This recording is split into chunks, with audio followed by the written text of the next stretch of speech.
Did you see it? You can see us. I'm stuck. Oh, God. Oh, no. I'm stuck in the box. I was going to say, people who are still listening are very confused right now. That's true. You That's could go find us now.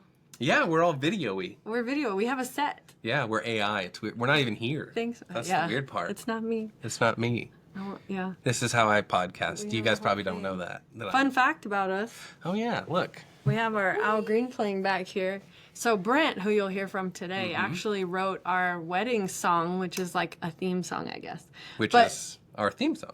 Yes, that's what I mean. It's the podcast theme song. But our dance, like our first dance at our wedding was Al Green, Let's Stay Together, because that was like our song. It was our song. It's still kind of our song. But then at the wedding, as a gift, Brent wrote and played us our song that we now use as our theme song. So that's right. You'll get to meet him today. But yeah, we're real live and in person. We've got a little setup here. Good to see you. Try and do a little more video content. I know. You know, as we start to go bi-weekly. And give us grace. We don't know how to be on film. Yeah, I don't know. I'm just used to sitting in my robe, like no makeup, staring at Matt. And we're, you know, we need to talk about the use of film. We're not on film, Andrea. I'm not filming this, you know. It's like a digital recording now. That's what the young kids do. They say recording? Well, I mean, you can be video. I'm not trying to pretend to be young, though.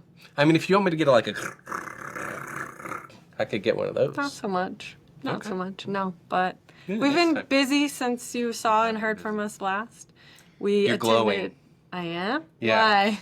Because we had a nice date night. Oh, we did. Yeah, that's true. We had a good date night. We had a date night. We got to go out in the Bishop Arts neighborhood of Dallas. We have a friend who asked us to house sit for him. And so it was so fun because you could just walk to all the little restaurants and bars. And so, why are you laughing? It's funny because I felt like we were like mom and dad out on a date.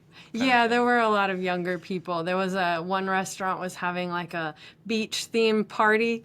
And Matt was like, do you want to go over there? And I just sat and looked, and I was like, we're about 15 years older than anyone in that area. Yeah. Well, we did swim through. We literally walked to one end, and then we walked to the other end. Like, okay, everybody was like, oh, Mom and Dad are here. Mom and Dad are here. No, act cool. No, we had a nice little dinner and a little drinks at the bar. That was fun. Nice. Watched Happy Gilmore 2.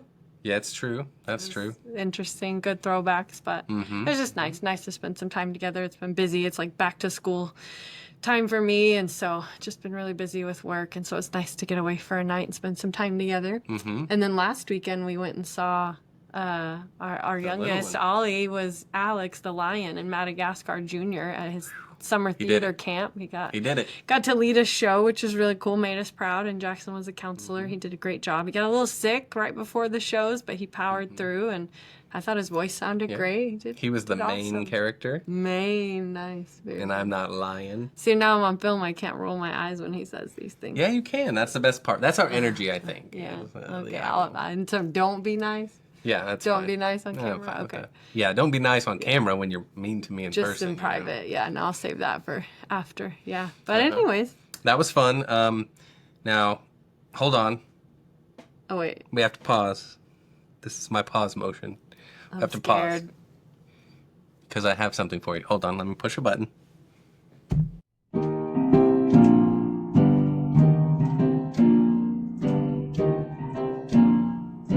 All right, ladies and gentlemen, it's time for our show shopper of the night. Did I love it? That's right. That's right. We're here. It's Did I Love It? A podcast inside of our current podcast. So I'm going to give you a 60-second review of a movie that has to do with the actor Jon Lovitz. And this is called Did I Love It? And like you mentioned, we watched Happy Gilmore Dose, and he was in there for a hot minute. Now, if you're not familiar with Jon Lovitz, I keep slowing down on his name. If you're not familiar with Jon Lovitz, he was super popular in the 80s, got popular at SNL, has been in a bazillion movies, something like 700 credits or something to his name. Most known for his role on The Critic. That's The Ticket. Jon Lovitz. Can I ask why? Because... And you like roped our child into this? Yeah, he currently played the theme song. And you may be asking, Matt, did you have a theme song for a podcast within your podcast, but not a theme song for the thing you do every week, which is Author of the Week? And the answer to that is... Yes, of course. Yeah. Of course it is. So let me tell you about John Lovitz in Happy Gilmore, like a 20-second review. Yeah, Happy Gilmore. Happy Gilmore 2. He made a quick. Apparently, we're doing this. He made a quick cameo in a driving range, and he was pretty good. Happy Gilmore itself, just all callbacks. Callback-a-palooza. It was fine. If you're a fan of the first one, you'll really maybe like this if you're familiar with it and were in love with it. So overall, what I'm going to say is I loved it. Lovitz it? Lovitz it. There we go. Okay, are we done with that? Can we go back to our show? And let's press play. We're back on it. Okay. Welcome back. Can we play our own theme music now? Because you played that before our own theme music. Yes, I'm done with my other podcast within this podcast. So Okay. yeah, we can hear your theme now. All right. Please play our theme. Done.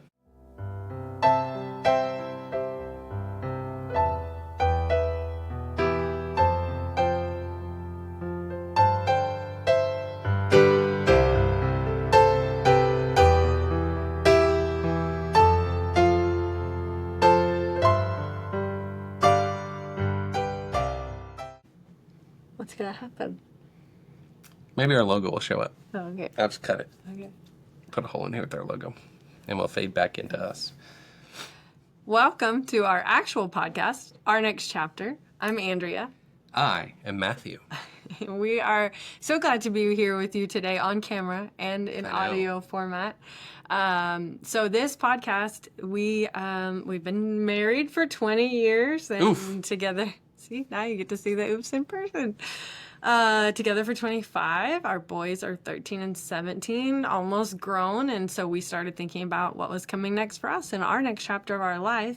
And one of the things we really enjoyed was reading rom-com novels together. And so Matt has a background as a writer in advertising and marketing. And so he said, we could write one of these. We can do it. So we decided can do it. to write a book. We can do it. And little producers there. That's right. And so this podcast is documenting that process of us writing this book. And so for about 4.5 months, we, posted episodes every week, just finding our plot, finding our characters, finding our message, and getting a lot of fun input from people listening and playing some games and spotlighting some authors. And so now we are in the actual writing process, and part of just transitioning into this new process where we're posting episodes every other week is we want to start including interviews with writers and authors and just creatives in our life, people that we know or want to know.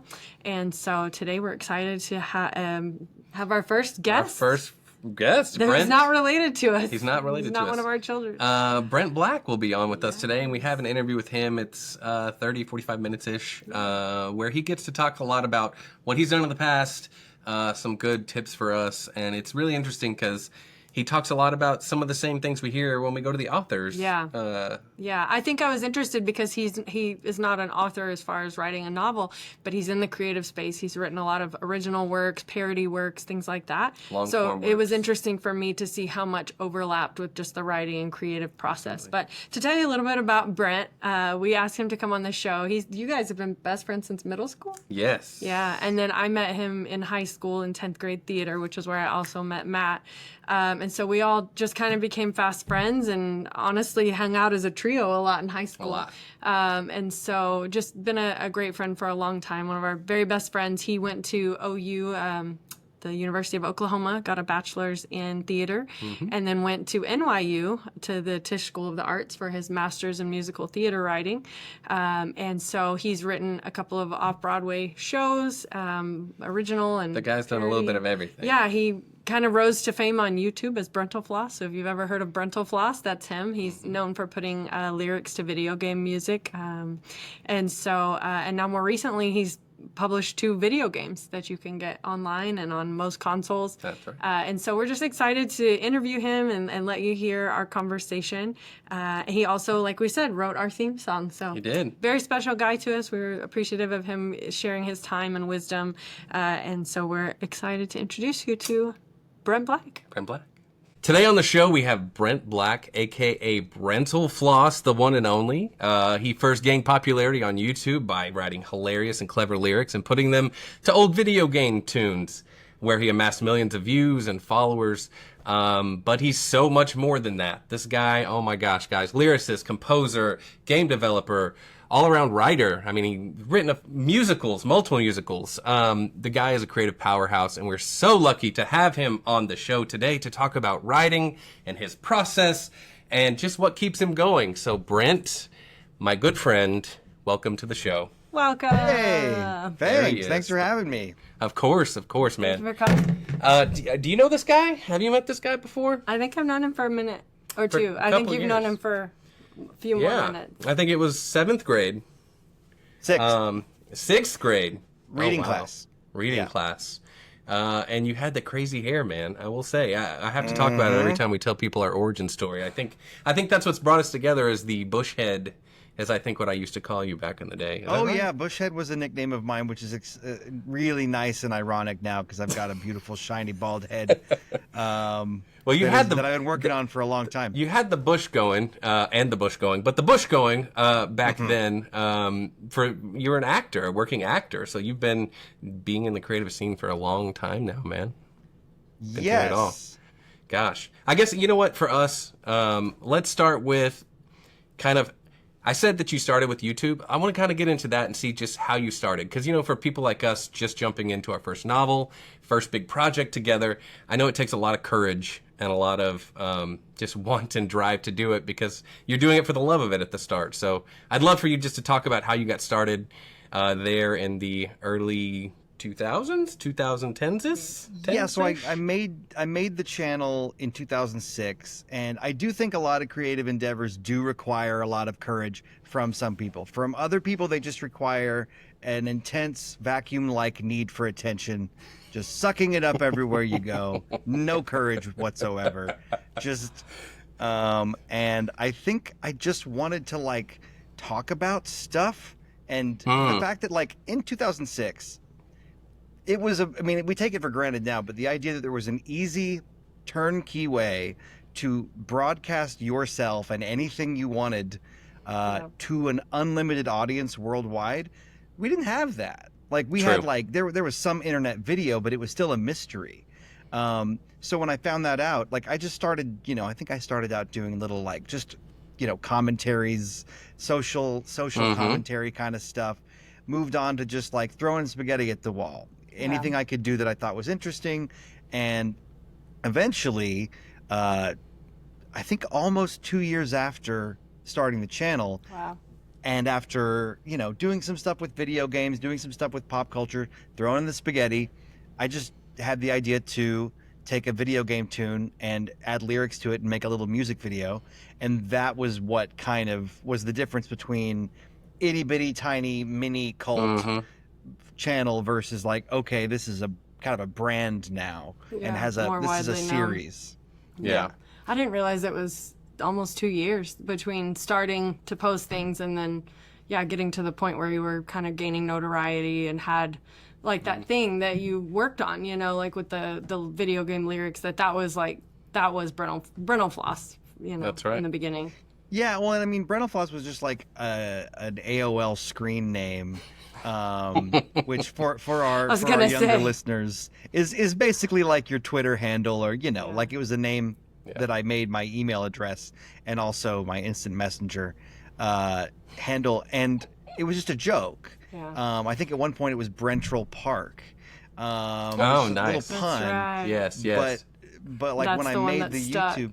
Yeah. Well, when I made the YouTube channel, I just put in Brentalfloss, and then people started calling me that, and I started calling me that, and so it all kind of came together. But You keep the brand equity. I like it. Yeah. yeah, I guess.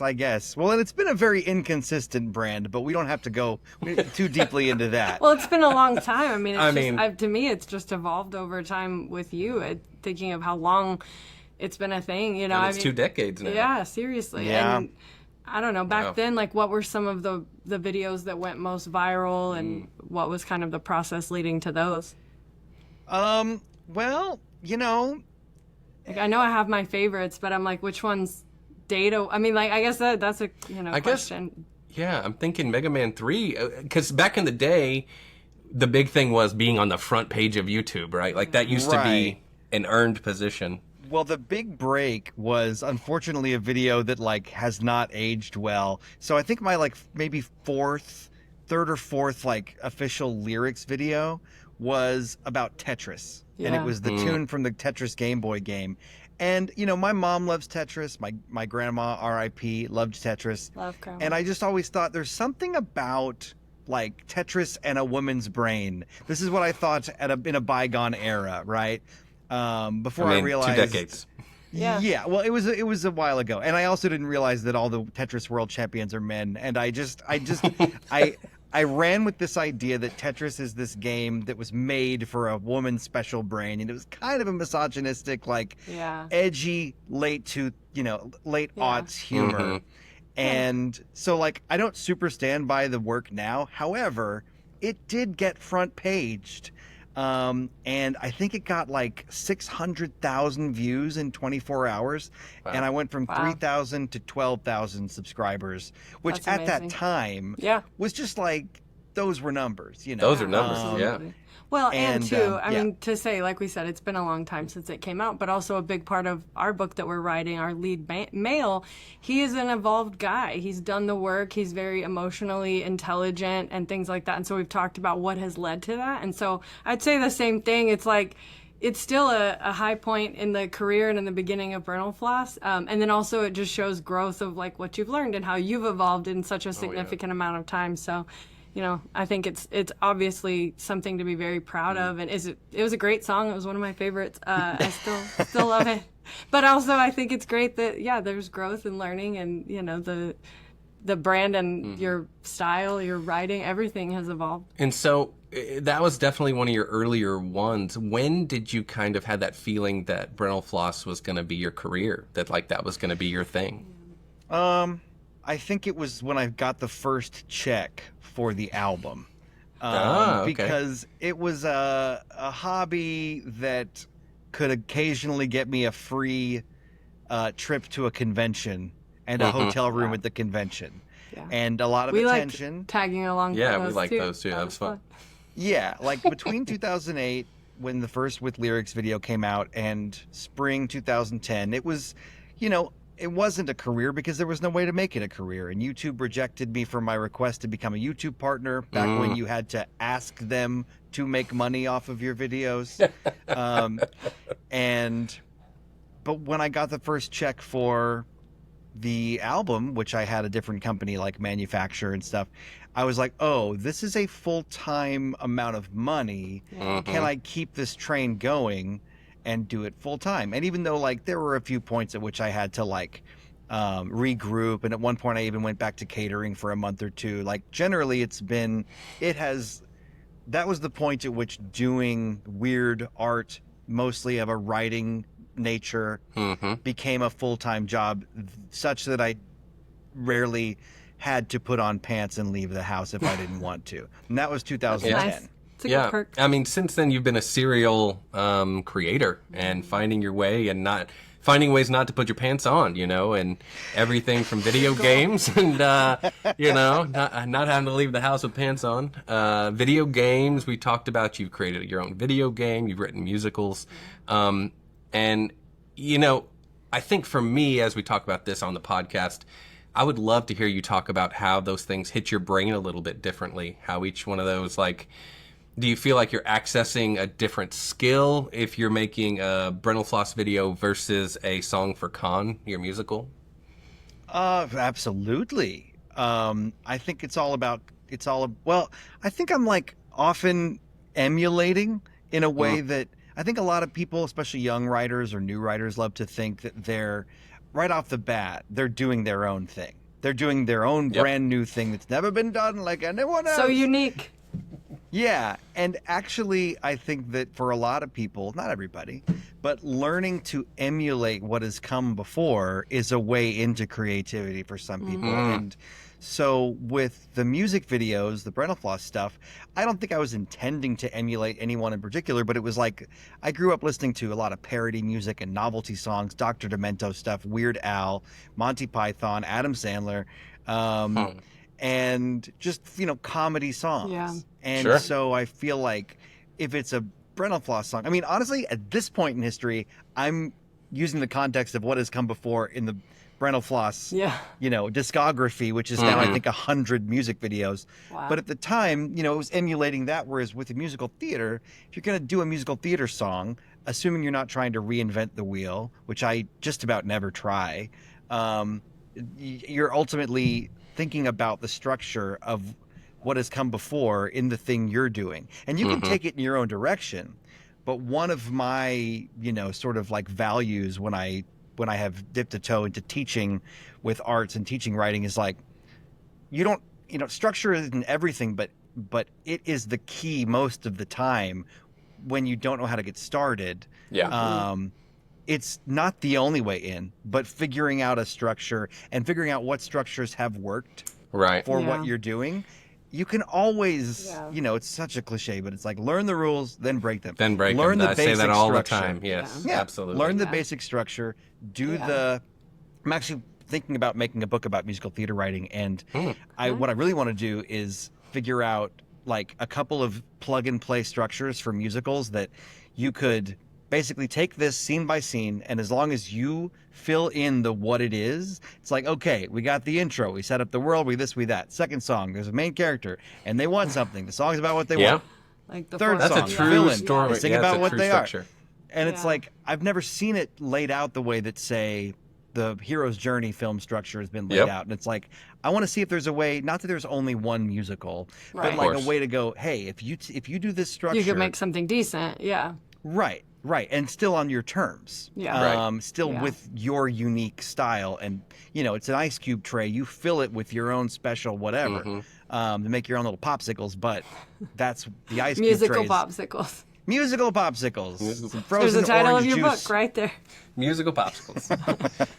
Yeah, we've kind of gone through that too, because with his background in writing, and that's, I'm an educator, but I was really a science major and, science teacher coming through. And so it's been fun kind of on the podcast, him teaching me a little bit about that structural piece because it was just not something I was familiar with. And so we've kind of started trying to lay out our plot that way and figuring out, where we want to diverge from the where we want to break it, and just add our own stank to it, put our own brain meat in that ice cube tray, But like you said too, is not thinking that what you're doing is unique so much, but also finding some type of a connection with what you're writing with your audience. I think too that's something that like you've always been really strong at. I was going to ask you to talk a little bit about just like, even when you're writing about something kind of funny, like some new video game that's out or whatever, like you have a real talent for connecting with like an emotional piece of whatever it is that you're writing about, whether it's a video game or,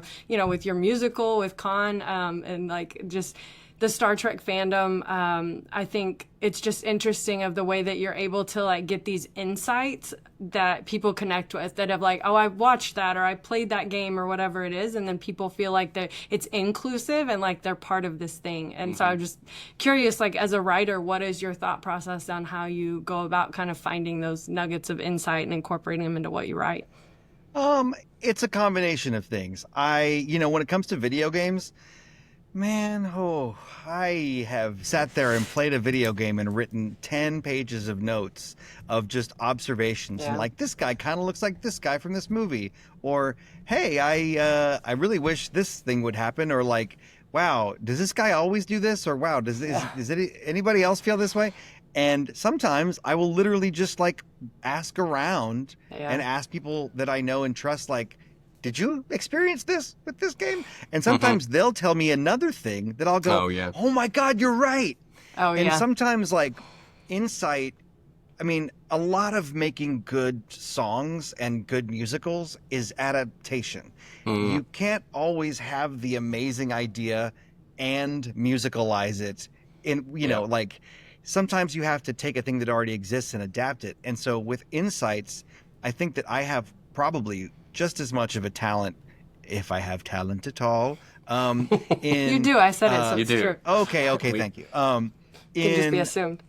In adapting insights that I've heard that are good and crystallizing them into something better, or if not insights, like common experiences, and going, okay, what is that? Yeah. What is the thing? It's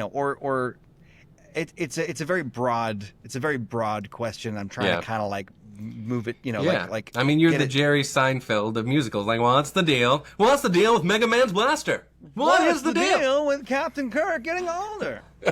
Well, and I think too, it genuinely comes from a love of the thing. The media, yeah. Yeah. So I mean, for us, it was like really loved reading romance novels and cute little rom-coms, and I've always loved rom-com movies, and so I read a little bit out loud to him, and he was like, "That was fun. We should keep doing that." And so then it became something we did together, and then it became a discussion because he's viewing it through the lens of a writer, whereas I'm just along for the ride of the story and the escape and things like that. And so I think through the things that you've written and created, it's because you love that thing. You love the video game, or you love Star Trek, or with your video game that you created. I feel like there's just a lot of love in it and like an appreciation for what it is that you're creating. So I feel like that just comes through. Anytime you're showing us something that you've created, I feel like I just feel your love for the thing.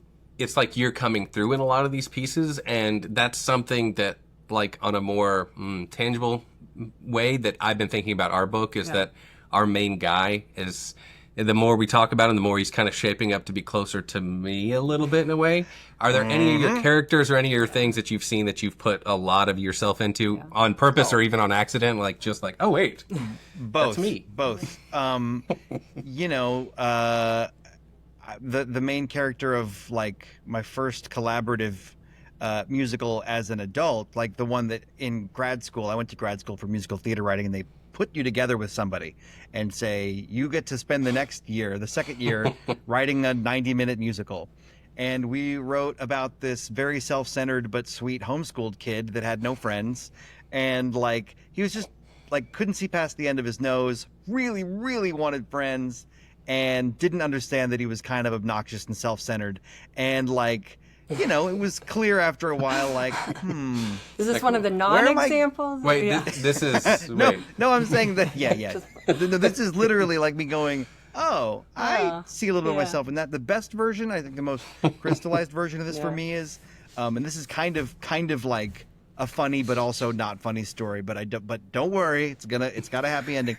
But so I, was drawn to write a musical, even a parody comedy adaptation of The Wrath of Khan, which is a Star Trek movie set way after the original Star Trek series, where Captain Kirk is now Admiral Kirk, and he's older, and even though he doesn't say it out loud, in the movie he's clearly dealing with, am I past my prime? Am I useful anymore? Can I still do it? Do I even want to try to do it, or am I going to just stay afraid of trying because maybe I can't, And so as it happens, right around the time I was conceiving it, I was starting to deal with clinical depression, which was often taking away a love of creativity, taking away a certain excitement, a certain juice, a certain speed of productivity, and really a certain enjoyment of it. Almost like when you are sick and your favorite dish does not seem appetizing to you, even though you know it's good. Same deal. And I think one thing that even in that period allowed me to still chip away writing this character that I didn't realize till later is I was dealing with questions, even in my early 30s, of, am I past my prime somehow? Is it possible that I could do it before now, but something about where I'm at in my life makes me just and I see now oh, I was drawn to that character in part, even though I was writing him in a humorous context, because I was asking those same questions. Yeah. And if anything, I had to step back after a while and make it more funny because I was too close to it. I took the character too seriously until I realized, oh, what's the funny version of this? And it's, he's a faded diva. Yeah. He's a vain guy who thinks he deserves more attention and more good things in his life, but actually he's kind of entitled and he's kind of an insecure little guy. Yeah. So the point being, I think trying to write something that has nothing to do with you is a mistake. And I think in the same way that, I'm a trained actor, not a good one, but a trained one. And, it's often said by great acting teachers that you're not necessarily playing a totally different person. You're playing yourself if you were in that exact situation. Now, maybe the situation is you're a different gender and you're a different age and you're a different Right. species and you're a different, but it's gotta be, what would you do? What could you do? Because if you Yeah. can't do it, then you can't act it. And in You the can't same do it. way, it's hard to write something that you have no connection to. Right. You couldn't Yeah. imagine any way into. There's a great quote in this book. I think it's just called Acting by a guy named Boleslavsky. And it's a dialectic. So he's talking to this young actress. It's all probably fictionalized, but this young actress is like, but how could I play a murderer? And he's like, have you ever killed a mosquito? She goes, yeah. And he goes, the rest is imagination. But like, it's kind of like, it's true. Yeah. Like you got to Yeah, find that's your fair. way in Find to the how truth. yeah, Yeah. and the Yeah. only truth you know is the truth you have experienced. So it has Yeah. to ultimately be about you. And so finding yourself in it, or writing what you know, or being like your characters is totally normal and not necessarily bad at all. Yeah. Yeah. Yeah, I've written this character to just have a heck of a libido. You know what I'm saying? I mean, just What he actually You know. loves is his dog and barbecue. yeah. So that's what the book's about so far. Yeah. I see. But as you talked about, Con, I know it's a huge project for you. I mean, it's full-length musical. I would love to hear about how you went about structuring before you started writing. You know, what did you have like note how'd you cards plot on it the out? wall? Are you Oh. a sticky note guy? Are you a forever Well, so Word with doc? Con, I mean, gosh, like to zoom out for a second, Yeah. but just a filthy pile of Word docs all over the place, disconnected, not the file names have no conventions. But I also sometimes, when I have a big project, will make a spreadsheet, an Excel spreadsheet with like the rows are the pieces that need to get done. The columns are the individual parts of the creation, like first draft, second draft, or like this part started, this part finished, this part started. And I count the number of cells that need to be filled in to finish it. And then I've if I seen have a those deadline- spreadsheets. They're impressive. I'm a spreadsheet girl, and they're impressive. I like the method. People Because you wouldn't- used it for the album for Con too, right? I remember sure seeing did. kind of the progress on that. Yeah. Yep. That's a good but like method. I like it. To answer your question about how Con got started, once I decided, okay, I think I could really do this. I watched the movie. Now, a movie and a musical are two very different things. A movie typically has, dozens, maybe hundreds of what could be called, quote, scenes. Whereas a musical, most of the time, is going to have something like 9 in Act 1, something like 7 in Act 2. You could do a musical that's cinematic with a bunch of different scenes. You could do that, but like typically the structure is a lot more happens in fewer places. Yeah. So I had to sit down and go, okay, I can't have all these different locations and I can't be going back and forth. So what's important for us to do in this scene? What information can I that happened in a different scene can just be exposed here? Like, does a character go into a flashback? Does a character casually mention a thing that was the whole point of a scene that we're missing from the movie? And figure out what's the song in each scene. And just basically take this movie and cram it into different locations, 9 in Act 1, 6 in Act 2. I think it was actually like 10 and 7, and then I started cutting and have continued to And you're cut. having to think about cast size too, right? Like how many people Oh, are going to be. Yeah, I know man. that's a big part of it too. A whole Well, separate. That was a big blind spot with me for Yeah. Con, because I didn't understand how much. I mean, this doesn't really have much to do with romance novels, but I didn't understand how much the American theater has shrunk in terms of its budget. It's not that people aren't going to the theater at all, but like they're buying tickets the day of. Fewer people are going to local theater for whatever reason. I think COVID took a lot of.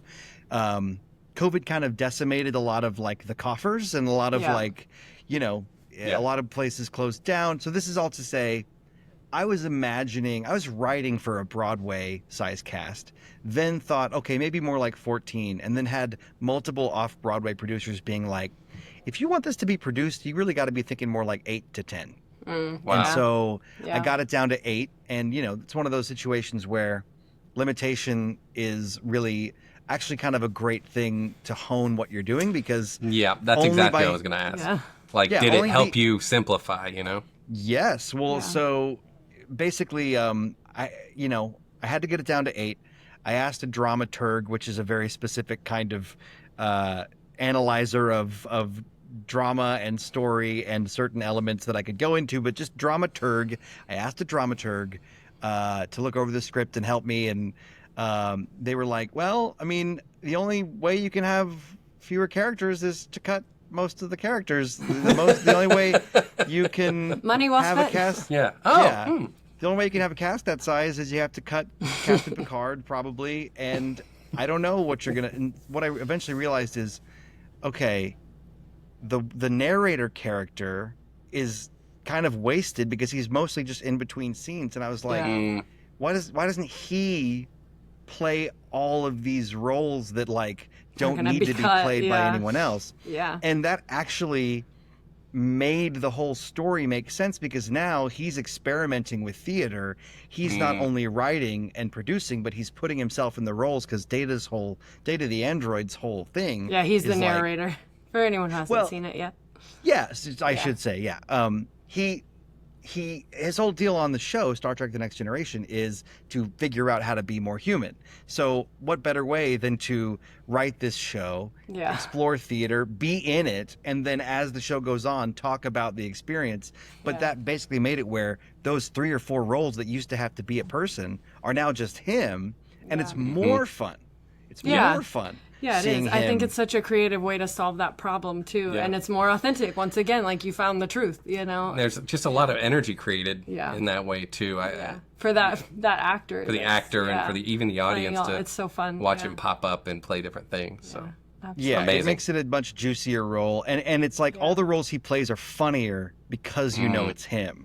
Like you could stop thinking about the fact that it's him and just get into the story, but it's like when he enters as another one, you get to enjoy that he is that character instead of having how it used to be where you just have to introduce yet another character. It's like no. This is Data. He's in a blonde wig. Okay, this is Data. He's a little Cockney street urchin. You know, etc. And I think we've encountered similar when we started with our story. Our lead guy had a sister and she had kids, and you know, it's just kind of evolved over time too because we have to think how many characters do we want to introduce, and Matt is really big about wanting each character to serve a specific role and not just be there for filler, you know.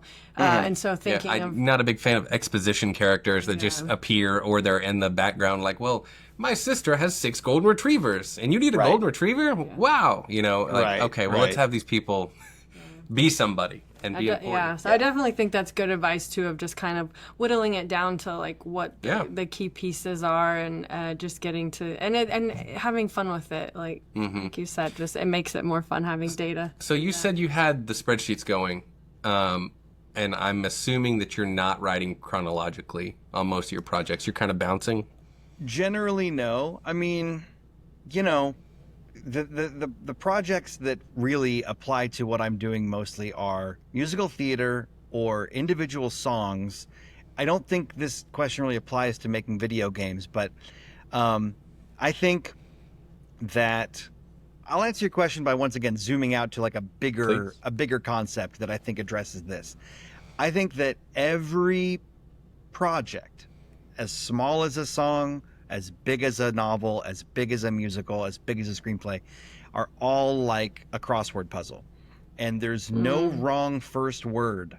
There's no wrong first clue in a crossword puzzle. So if your first thought is, I want to write a book about a doctor with no arms, like, okay, that's the first clue. Right? That's a hook. Now, if you, well, he's got 2 of them. Oh, nice. Sorry, no, that's you can cut that.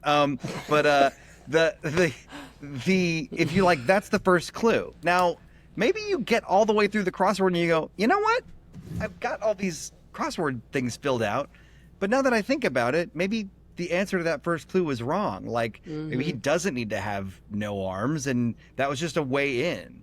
Now, if you keep on shifting forever and not committing to certain letters on the crossword, you're not going to be able to use them to figure out the next clue. To connect, so you got to be like, this one I definitely, at least temporarily, semi-permanently, am going to commit to, so that the other words hanging off of it will also work. But, you know, it can be anything from, I mean, you know, I've seen assignments like the first sentence has to be this.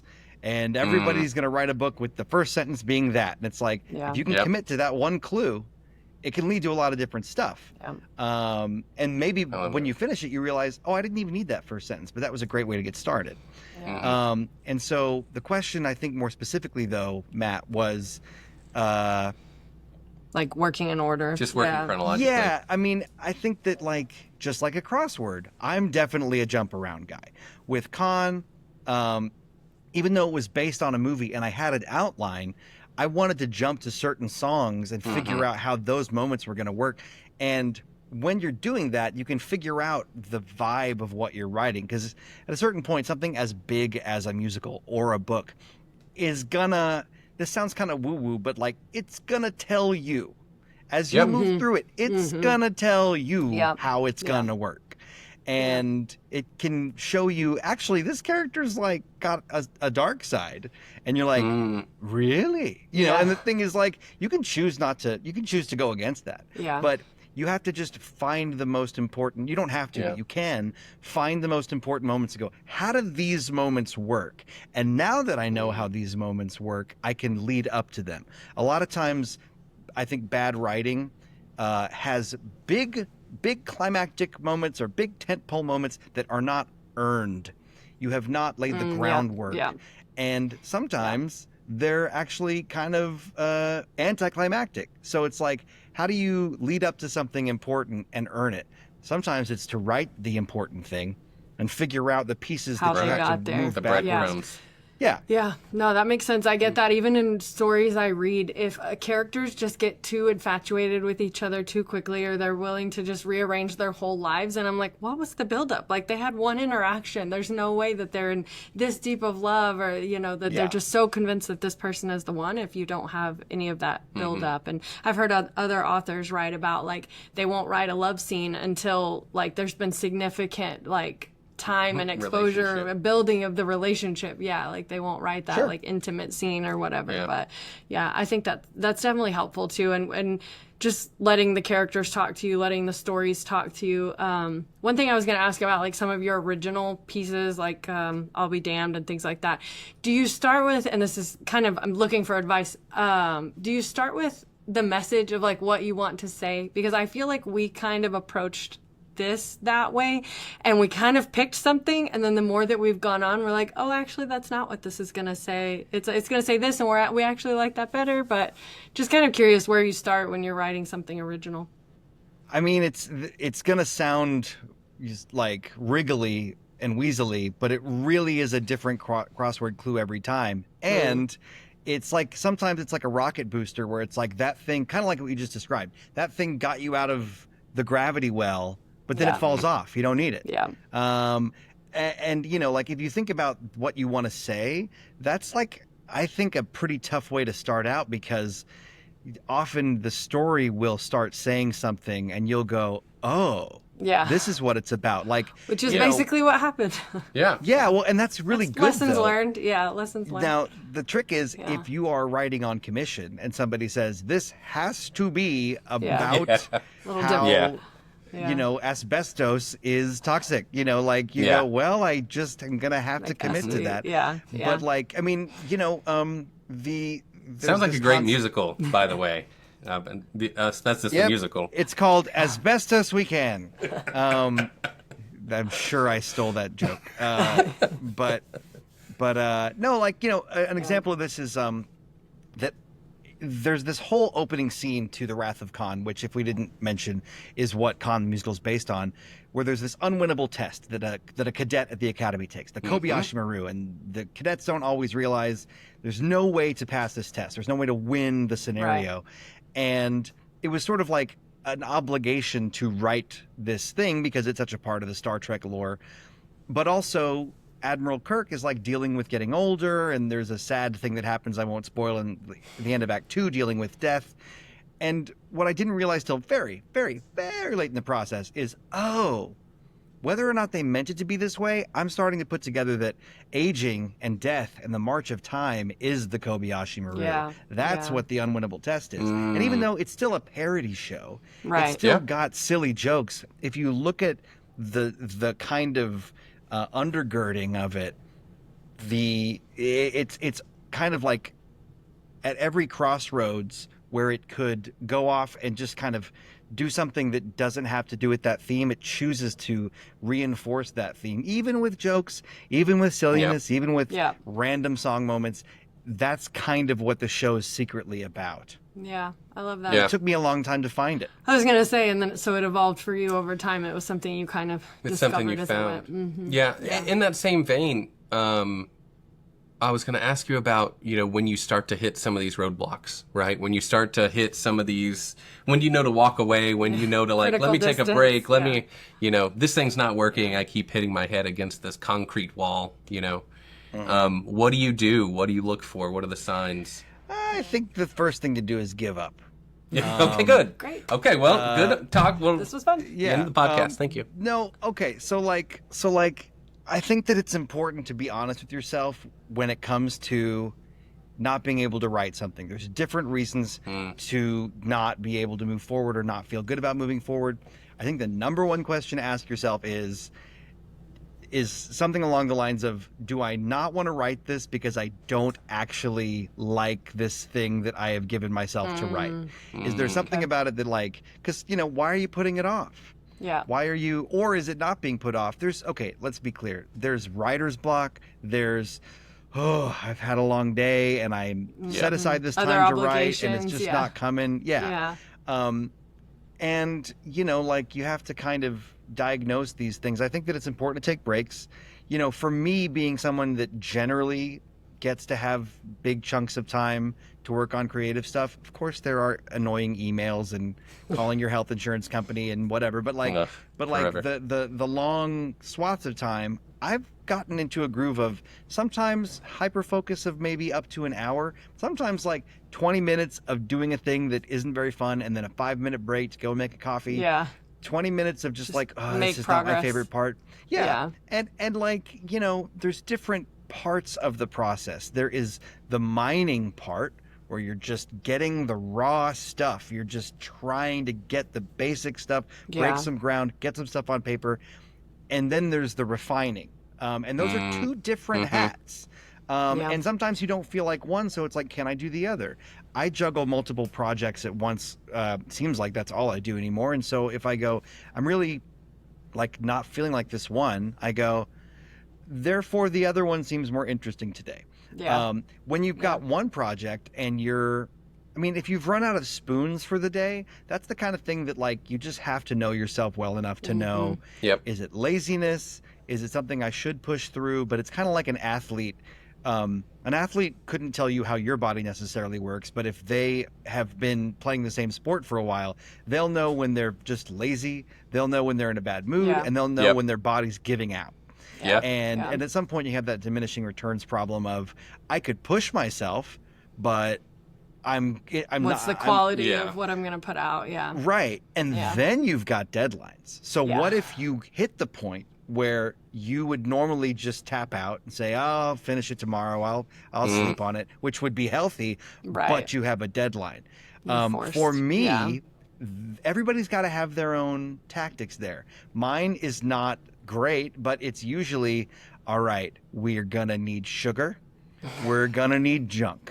We're going to need something, maybe a little more caffeine. Let us strap in. We're going to do this. It's almost like I'm going to give myself a treat I wouldn't normally get, and that's going to be the Your carrot dopamine. on a stick. In front of me. But, I think it's always important to start with, do I not want to write this for some reason? Because sometimes you realize I've been putting that part of it off. Because I just don't really like it, and I wish there was something else. And then you can go, well, what would be interesting to write? I think that can be taken to an extreme where it's you can't do that over and over and over again and never finish the big thing. But you have to be honest with yourself and just make sure that you still do want to be doing the thing you're banging your head against the wall with. I think that's really helpful advice. I think personally I've struggled a lot with fear and imposter syndrome because this isn't something that I've done before, and even writing, I was trained as a scientific writer, so this type of writing is new, and so there's a lot of, I guess, intimidation, and I read so many great authors that I'm like, can we make something like this, you know? But when we started talking about these characters, I mean, even just doing the podcast was like, Matt had to just kind of make a proof of concept for me to go, okay, all right, maybe we could do this. So it's like, I'm like looking to him, trusting him for the next step too. But even now that we're in the thick of it, of like trying to figure out what's our writing style, we've gone to so many sessions with different authors that, especially that are, you know, author duos, and asking them about their writing process. And so that's what we're trying to figure out right now. Like, are we both writing? Like, it's a dual POV book. And so it's like, am I writing one of the characters' perspectives and he's doing the other, or is he writing and I'm coming behind him? It's like right now we're just, like you said, throwing spaghetti at the wall and seeing what sticks to try to find out like what feels natural to us and what works best. But like you said, sometimes it's having to figure out why is it that it's hard to push through. And it's exciting, and like you said, there's just things too that distract your time or energy and things, and so we're excited to finally be at a point where we can focus on it. And that was part of the reason we started doing episodes every other week, just to try to give ourselves more time to really focus on writing the book, which was the original point, you know, and then it became about the podcast and, you know, doing this has been a big dream to start interviewing people and just getting more input and just hearing people's processes and, you know, how you face the challenging things. And I guess to that, I know we're kind of running up against your time. I guess the last thing I would ask you, like, you know us very well. You know what our project's about. You know where we're going. What advice would you give us as we embark on this journey? You really are not going to know what you have till you have something finished, and it's probably not going to be finished when a draft is finished. I mean, this isn't really telling you to anything you don't know, but it's like when you talk about your writing style, well, there's like collaboration style, and then there's literally your style and literally your tone and everything, and it's like I think that stuff like this is just kind of like basketball, where it's like you can read all about how to play basketball. You can watch all the basketball you want. You're going to get good at basketball and play your first game by playing your first game. And as far as your style, I don't know, Andrea, I think maybe when you said writing style, you really meant process between the two of you. Right. Yeah. The process. Yeah. But I mean, there's also the question of like your style, your creative voice. I think that it's perhaps a waste of time to have a preoccupation with what your creative voice is when you're finding it. In the same way that, like, you know, if somebody's been, I don't know why I'm going with basketball when I don't know much about the sport, but it's like, if you've been playing basketball for a long time, other people could say, do you know you do this one thing? Or like, have you noticed that you're like really good with this, but you're kind of, you know, that's for other people to notice or for you to over time notice. But at this point, you know, it's just like getting the thing done and being willing to write the bad version. Obviously, I don't mean bad like actually bad, but it's like whenever somebody has final. Whenever somebody has a great piece of writing, particularly something as long as a novel. I mean, you could write a great song in one draft. It's rare, but it can happen. You're probably not going to write a book or a screenplay or a musical in one draft. It's just too much stuff. So, like... It's about getting the clay and then shaping it, right? Yeah. And just I think the confidence piece, too.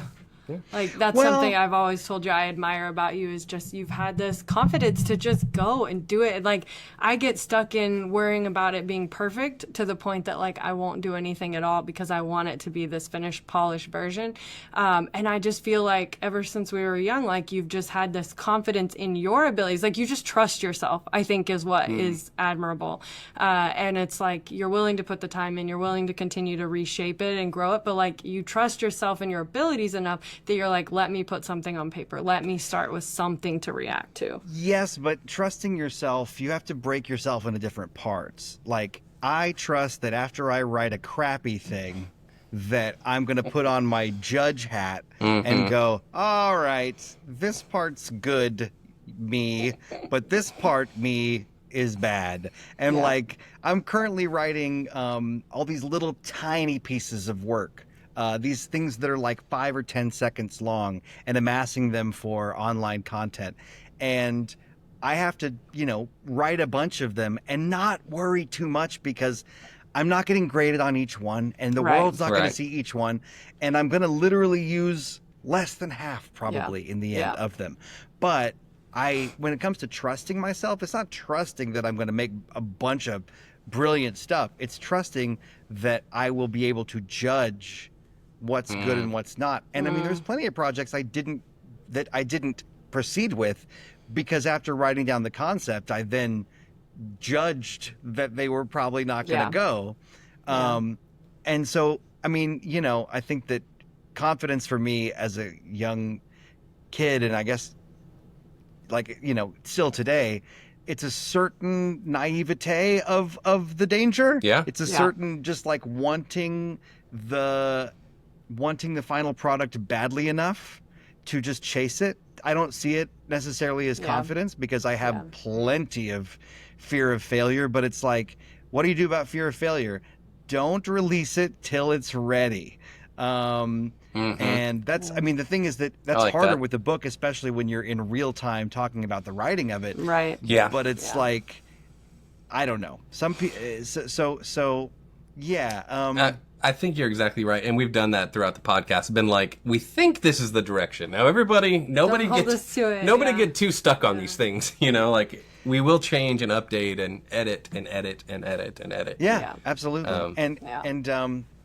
It's, you already know this. I'm sure you've heard it a million times, and just about any good long form project is going to require you to delete something that's so good, or that you love so much. Yeah, it would have been hurts. Yeah. so cool. It sucks. And the thing is, with a book, it's thankless. In the musical, I've got 9 songs that I'm going to release eventually in like in a little mini album that were deleted from Con, that are still something that I can share in a certain way. Right. But if you cut all of, if you decide this book's got to be a lot fewer pages, so is anybody ever going to see all that stuff? Like, is there a DVD commentary? It's not. It's not very easy to deal with the quote "kill your darlings" thing with a book, because most of the time, unless you write a book about one of the things you cut, or visit that in a sequel, it's gone, and it sucks. Gone. But